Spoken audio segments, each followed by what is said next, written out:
then you take the boat lift operator, and if you push down, the boat lift starts going down.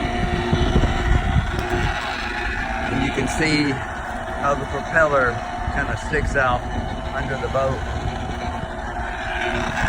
Keep that in mind when you're docking it.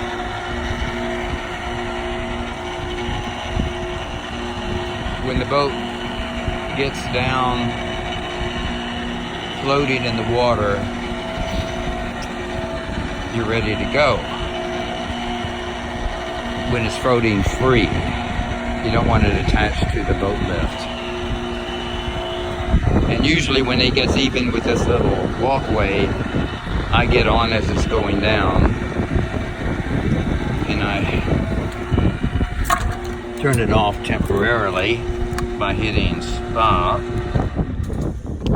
so that I have a moment to unplug the boat from the land power. And as you see, just pull it out and see the little top ground is on the top. So it goes in real easy and comes out real easy, just knowing that that's how you do that.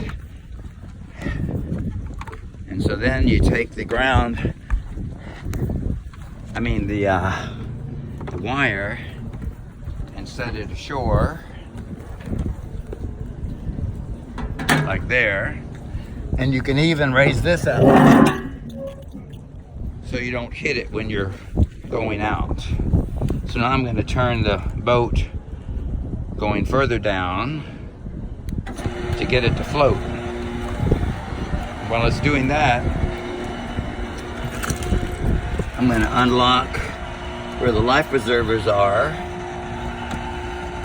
just in case we sink. Oops, that just fell down. It'll be okay.